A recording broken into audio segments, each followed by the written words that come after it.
And we're back. Okay, let me explain something to you. What happened yesterday? I was here and I was recording. I was late in the afternoon. Sorry, it wasn't yesterday. It was the day before yesterday. I didn't do anything yesterday. I was going to do something yesterday. Didn't get a chance. It was the day before yesterday. My lovely fiance decided to call me. So I'm coming home. You're going to go to your real job. I says, okay, well, I got to go to my real job. So I had to stop recording. It was the middle of it. I was talking. Anyway, I don't know what I was talking about, but I will go over the recording and I will look at it again and see what I was talking about specifically. I might refresh my memory over time, but let's just see what's going on, okay? Hi, if you don't know who it is, I'm Mike. I'm your host. Some of you might know who I am, some of you might not. For those of you who haven't known me and seen me before, good day. Congratulations on coming back again to ingratiate me in my channel and make my space your space, I guess, for a little bit. Story so far, okay. My life has been a very torturous thing. I've done a lot of things in time, and it gets sometimes really busy and sometimes it's really slow. I have a little small ad business I do, delivering advertising for a real estate client that I do once in a while, every 1 month and a half or so. So it's interrupted a bit of my schedule, throws my schedule off a bit. So the stories are, what happened yesterday? Okay, this is an interesting sort of study of the way our society's changed and how market and everyone's attempting to find opportunities in market capitalism. This is just another example of market capitalism at work and the pitfalls of the system as far as us as consumers being the ones that are the attempted recipients of this particular capitalism. Had this young lady come yesterday, but before I talk about that, I need to preface it what happened last week. What happened last week was we were sitting watching TV, minding our own business like we normally do at night, just watching whatever shows are on. Doorbell rings. Could be various things. Could be a pizza guy. Could be because we have other people living in the house. Could be deliveries for whatever. Okay. Anyway, this time this story was different. This was somebody coming in saying, "Hey, I'm in your area. I just happen to be in your area doing other business, and I want to be able to talk to you about our service." But we're not going to do it right now. And there's a very particular reason why. I won't name the company for, I don't want to really out them at this point in time because I like the young lady that was working there, but you probably will see this company around, and if you do see this company around, you'll know what I'm talking about, so I won't have to say anything, okay? Here we want to give away a sample of our products. Free of charge. So, of course, the first thing is that nobody in the right mind right off the bat without thinking about the back end of it. Of course, there is the back end, and I'll explain that back end in a little bit. It will refuse free anything, even if it's a tiny box or something. Thinking, hey, this is great. They'll open the box, they show you all this stuff. They say, this great food. We're going to give it to you free. But you know, in everything in life, there's no such thing as a free lunch. And especially in the capitalism, there's no such thing as free anything.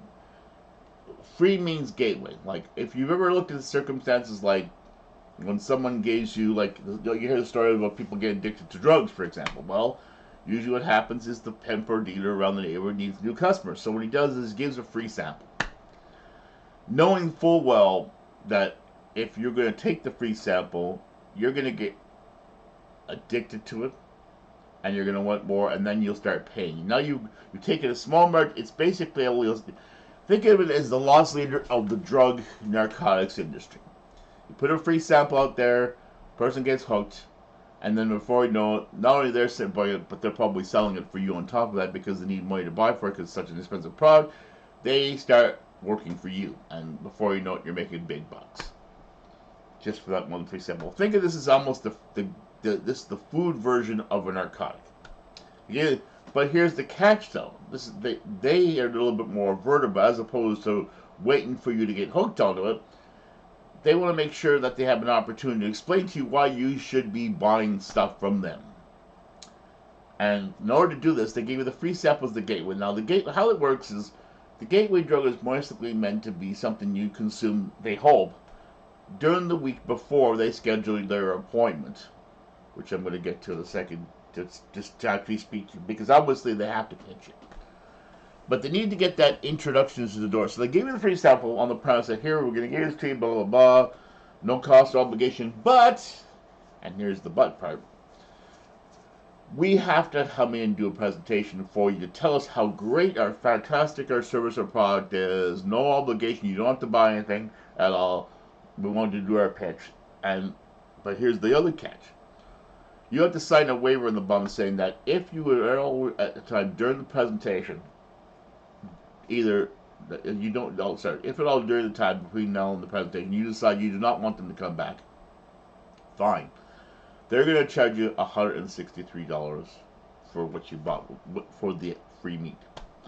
And not really they're charging you for meat. They're charging you $67 for meat, and they're charging a $60 fee for the person who they would have sent out for wasting their time, just like a cancellation fee. Very, very, very sleazy marketing at best. Well, at the time, I didn't think about it that way. I was thinking it that way, but at the same time, they got me thinking about the free meat. So it's like, you're thinking about these fees that you're going to pay for this free meat, which is not really free at this point in time if you end up not listening to them and not buying the pitch. It's not free at all. You're paying, they're going to send you a bill for it, a really big bill, for a small little bit of meat if you don't go. So obviously, once you take the meat, once you're obligated to take the meat, you only got two choices. Once you obviously get that meat there, one, you can say, here, I don't want this. I'm sure this is really good, but I already have my own butcher. I already buy elsewhere. The thing is, they're hoping that most people are going to either A, not say that, or B, take the meat, give them the opportunity to pitch you, and make you a customer. Because the presentation part is the slickest part of this whole thing.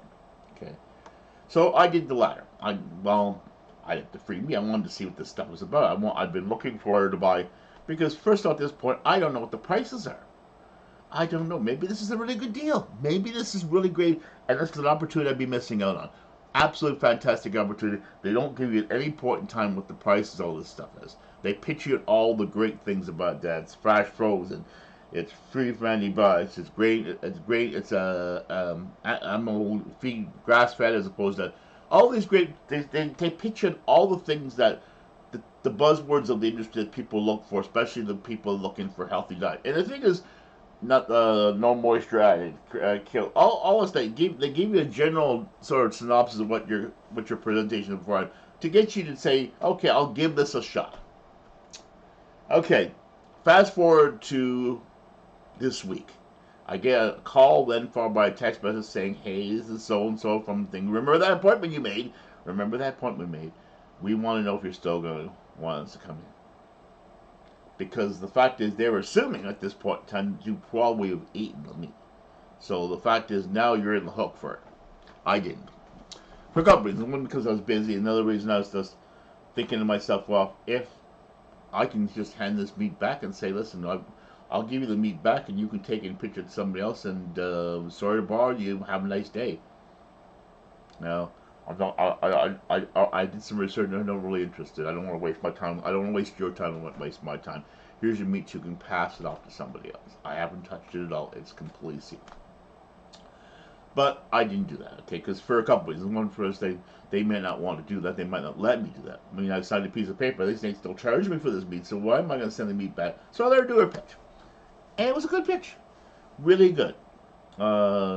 Very friendly person, very talkative person. Seems to know a lot about what her topic is in terms of like the pitches and the points and that. And she's very, very good at giving the pitches. And even though I completely distract her like I normally do, because I have to talk about things, I like to laugh and talk about all kinds of things going on. Some related, some not related to what's going on, but literally. Anyway, so to get to the end of the pitch, and then of course the part of the pitch that doesn't come right away, the part that I was more or less dreading during the whole thing, is how much this cost. Because no matter how much I may want it, no matter how good it sounds, no matter how ethically sourced it is, no matter all these great things about it, all this great fantastic stuff, what is the bottom line for everyone in Canada right now? The one thing I kept repeating to her over and over again during the whole time, I am price conscious, but I'm also willing to look for something I'm willing to pay a little bit more for better value. If you can demonstrate to me that I have a reason to pay more for this, then I will that I will consider as a possibility. I'll figure out a way of making it work if I can make the numbers work at all. Here's the thing: the whole time, the only thing she's doing, she said she's asking us questions like, "How much of this do you need? How much?" Sort of like doing a planogram over a period of 6 months. Because how they work is they do on 6-month planograms of a delivery, and then they attempt to repeat the same delivery every 6 months so they can have a consistency. Because what they're doing is they're doing a planogram for themselves. They're a planogram for you. They're planogram for themselves so they can know how much product they can buy, because they buy boxes of product. Okay, they're all prepackaged boxes in prepackaged containers of product. They want to know how many boxes they can sell, how many boxes they have to order from the company. Because what they do is it's bought in what's called commitment lots. I don't know if you know what a commitment lot is, but if you don't, a commitment lot is that they're telling this company that they're going to buy a certain amount of product in lots, called these commitment lots, and based on that, that determines exactly what the price that they pay, negotiated price they paid for the lots from the manufacturer.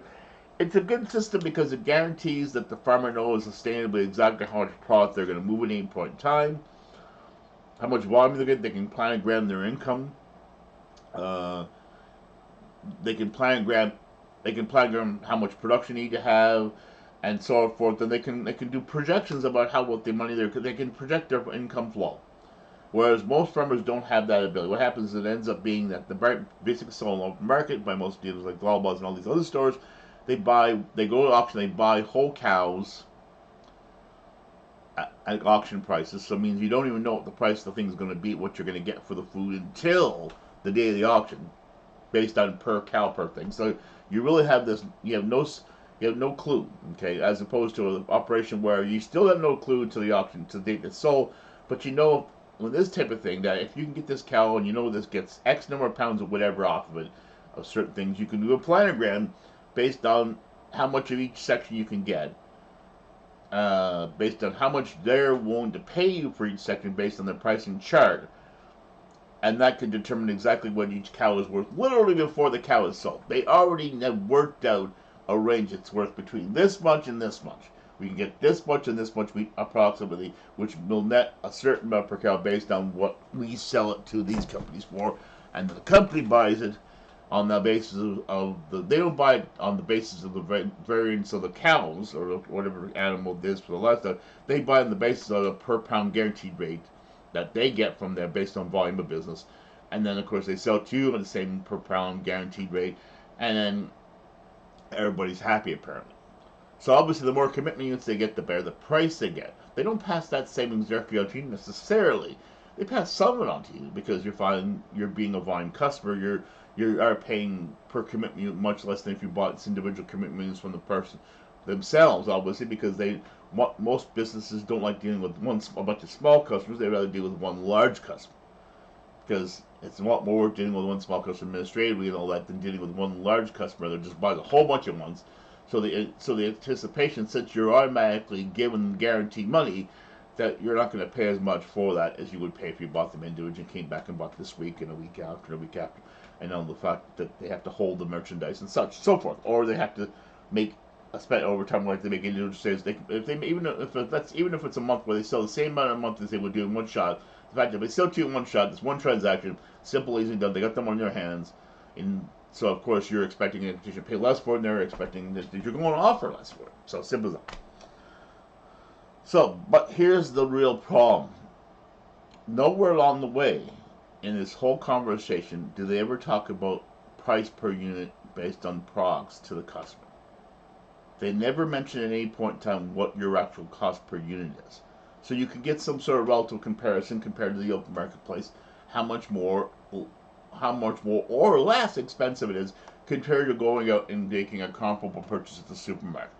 They never talk about that. They talk about installment payments or bulk purchase value for a period of time.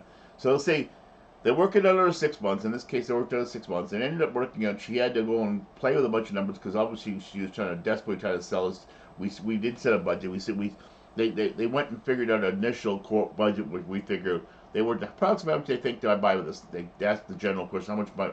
So do you remember when you go shopping, you spent this and you bought how much? How much of this did you buy? How much? And then based on the fact they consider a certain percentage of that being meat, which is the ultimate product they're selling, then they calculate based on how much you're probably spending over a month based on those estimates. And then they come up with a number that they figure they can sell you as far as installment. Because they know 9% of the people, because it's 0% interest, when they put the 0% interest on, people always want the interest thing, because because people don't want to put one big sum of money or anything, even if it's something that's sitting in the freezer all the time.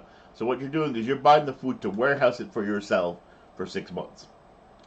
Okay, so it's not necessarily fresh, but it's fresh frozen.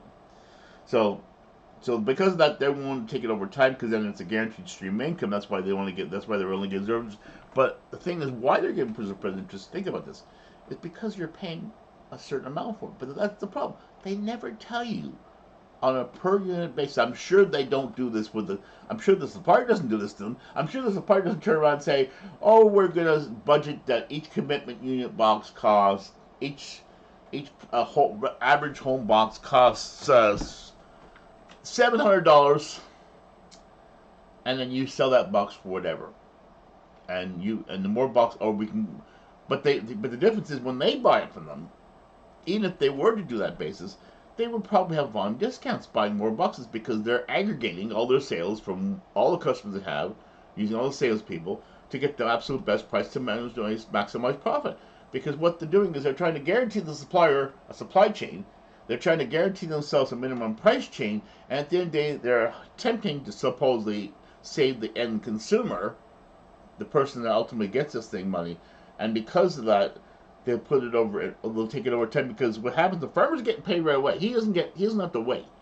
The supplier does not have to wait. Why? Because the fact is, they're actually incrementing the price. The interest is already calculated into the price of the goods. There's no such thing as zero interest anywhere. When anyone says zero interest, it means what's happening is somewhere along the line, the cost of doing business is aggregated into the price of the goods you're buying. Plain and simple. Always is. It always is. But here's the thing. If you don't know what the unit cost is, all you know is the units in terms of the delivery units.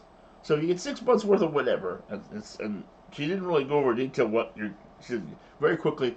I said, give me a list of what it is you're putting in this box. How much of each thing you're putting in the box? A simple list. Not even getting numbers at this point, just a simple list of what's in the box. What am I getting in my 6 months? How much of this am I getting? How much that getting? So I could even attempt to figure out what it would cost me to purchase the same amount of food elsewhere, based on the current market prices I'm paying in stores, assuming like for like. Now, what I might have had to do is go to places that serve similar product, a similar quality as them, in a similar condition, and say, okay, with the same sort of promises, to determine whether or not the open marketplace is a better deal or worse deal, in terms of like for like, or I can also compare it to what I'm typically doing now to see whether or not is it more expensive than I'm paying right now, and if so, what am I getting extra for? What inherent value am I getting that would justify me spending more on this and maybe get better quality food? That would be something that would have been nice to explain to me. And it would, but the problem is they don't do that. There's a simple reason why they don't do that, because they know that their meat costs more. Guaranteed, it costs more. Now, is it worth more? I don't know. I just don't know. It sounds great. It sounds like a really great deal. I was almost had to sign up. I was literally practically figuring $50 a week. Oh, we can make it work. Then I started thinking, do I spend every month $200 on meat? Could we if are we spending $200 on meat? Do we have enough money in our budget to spend $50 a week or $200 average a month buying meat? In this case, that's going to sit in our freezer for 6 months. That's going to be accumulated over 6 months. But that's not all. The worst of it is it wasn't all the meat. They didn't include bacon. They didn't include sausages. They didn't include a lot of the other meats I buy on a regular basis. Hot dogs, bologna, sausage, a lot of the other luncheon meat. No, I still gotta buy that on top. So the thing is that at $200 a month, I still have to go and spend maybe another $50 to $75 a month on top of that, buying all the meats that are not included in this bundle. So really, it may be better food, but can I afford to eat it? Or would I have to eat it much less in order to make the numbers work? Would it be, and in the end, would I be better off? Would I be healthy-wise better off? Maybe. I don't know. But by refusing to give me the numbers, so refusing to show me the planogram of what's going on, by refusing to let me work out the rationale, there's obviously a reason for that. And the reason is very simple. They don't want you to figure out just how much more their product is compared to other products, but compared to the rest of them. They don't. Because if they give you time to do that, then it gives you an opportunity to say no. It makes you want to say no sooner. The girl's a lovely girl, I'm sure. She's very sincere and believes in her product. She may have been someone that originally that was a customer of this, and she may actually be a customer of this, and she may be getting lovely food, and it might work very well for her family. It'll just turn a girlfriend or whatever, partner she called it. But is it going to work for everybody, especially in this economy where price is king?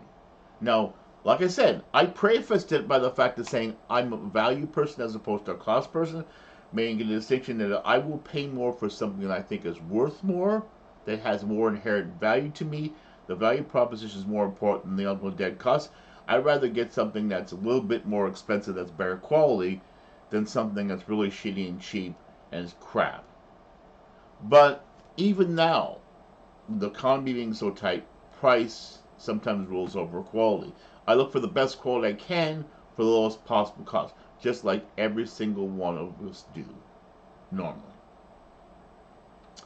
So because of this, my fiance was there attempting to get me. I was talking like I spread the conversation out like I do. If you know me, you've been on this channel long enough, you know who I am. I like to talk. If you're in some conversation with me, I love to converse with people. Here I'm not getting the person. I'm conversing with you, hopefully whoever you are out there, but I like to converse with people. That's just my thing. That's what I do. Okay. So here it is. Okay. So I was almost about to sign the outline and buy this stuff. I was convinced. Well, can we make $50 a week work? And I said, yeah, we probably could. And after a while, after she left, and I said, okay, thinking about it, watching my TV, bro. And I went upstairs afterwards, late night, came upstairs, and I started playing with numbers in my head, saying, what's wrong with this?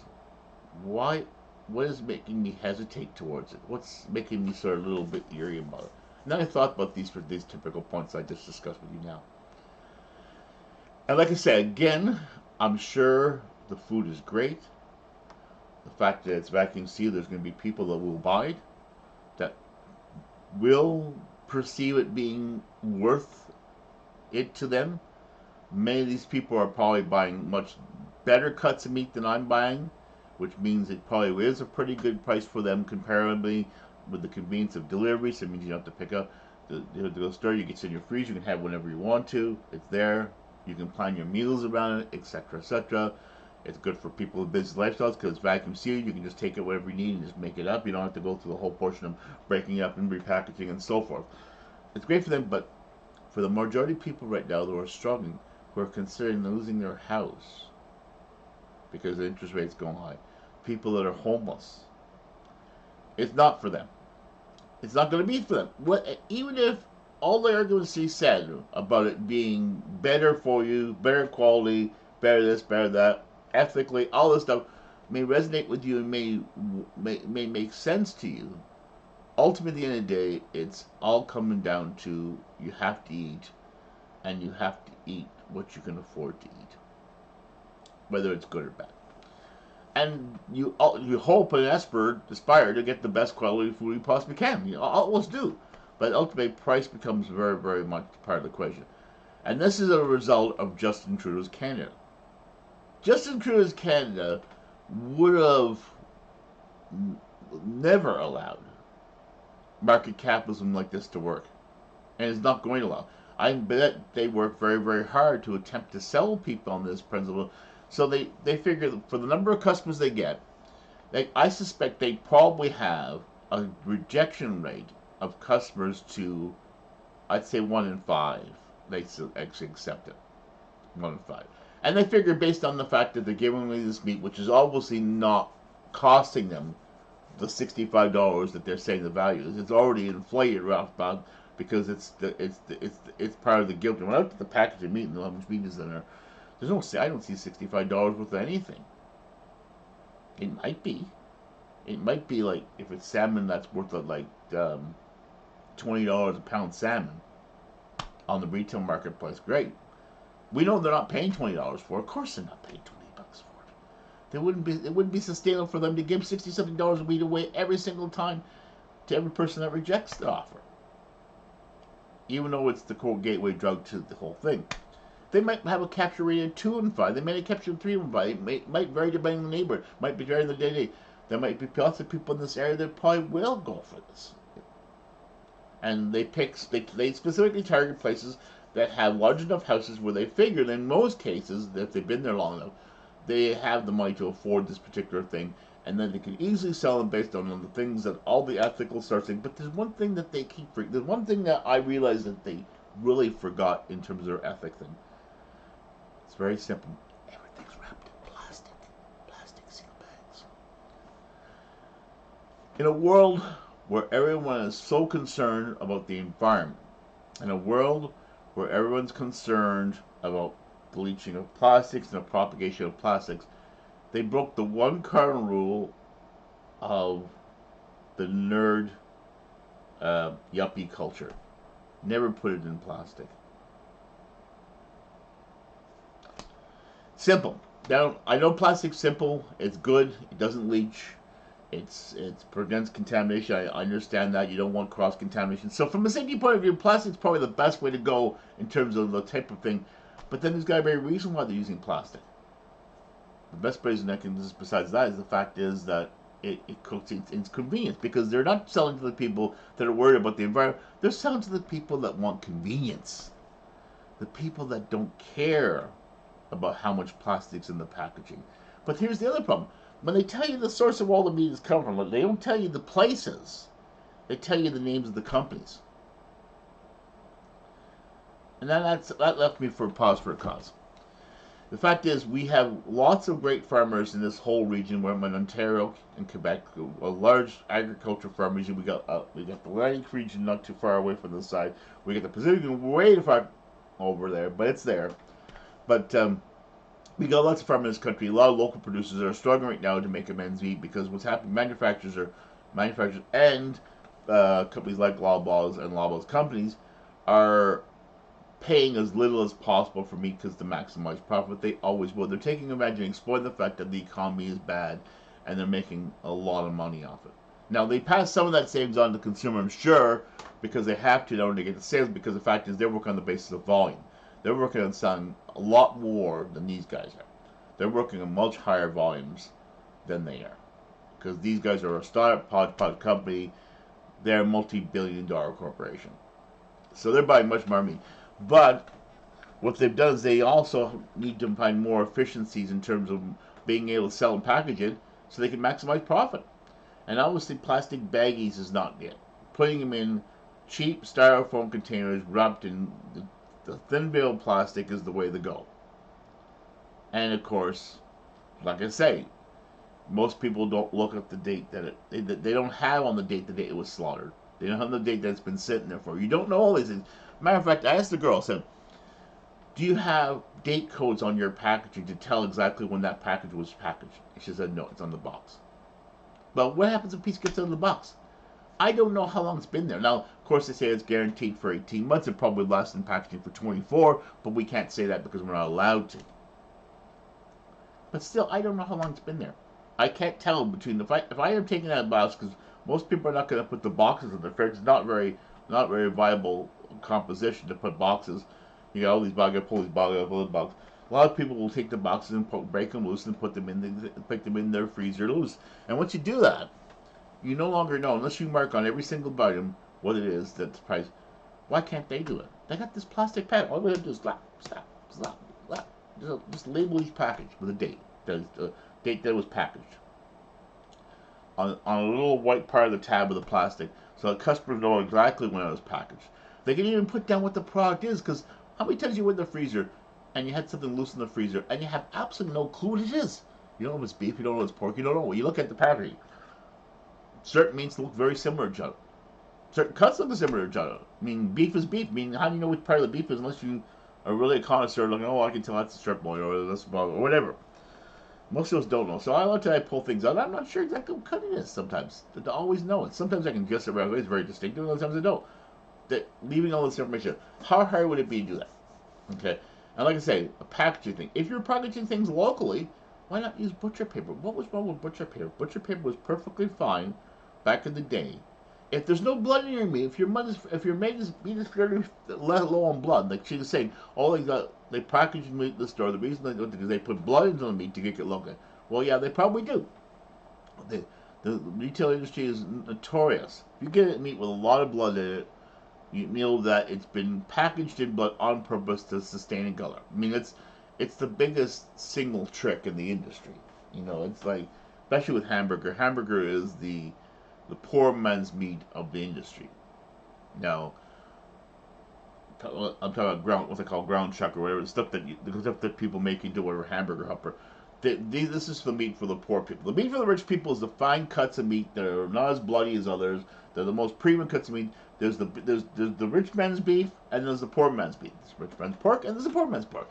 We know what the difference is, and companies that sell the poor man's pork from poor pork do their best to make sure it looks presentable, and they'll do whatever trick they can to do. And they're claiming because we package things the same way, our meat looks the same no matter where it comes from. The rich man's meat and the poor man's meat look the same, can't get the same treatment, but you know you're going to pay a lot more for it. But that's like I said, getting back to it.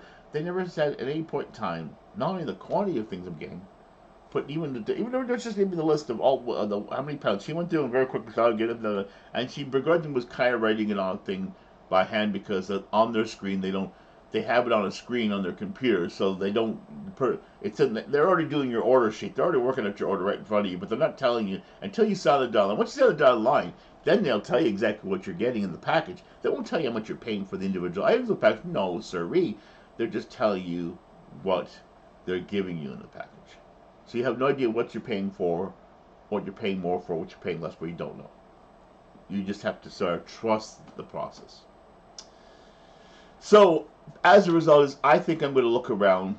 I told the girl we're got to get some time to think about it. I had an excuse. My freezer's already full. I got meat in there. I don't need to buy meat right now. I don't need a 6-month delivery meat. I don't have room for a 6-month delivery meat anyway.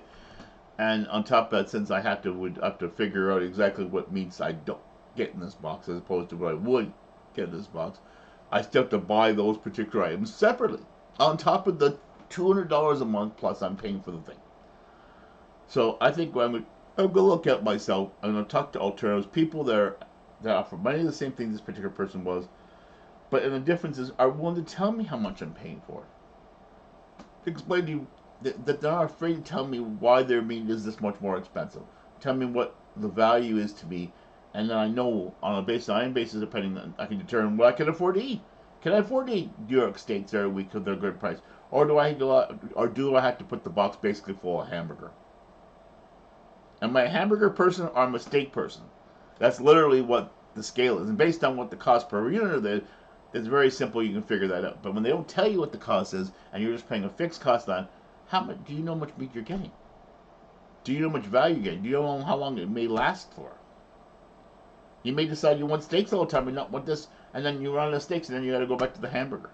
Well, I like the flexibility of being able to work it out so I know exactly, so I can judge it easily by knowing exactly what the costs are. So if I know that I can spend a little more money, I might decide that I want more steaks than this. But how do I know?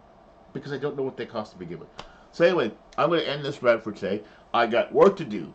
I'm a working man. I got some deliveries to do. It's like 9 o'clock. It's getting on there. I got to get going. So thank you for all those people that endure my channel. Like, comment, subscribe. Tell your friends about my channel.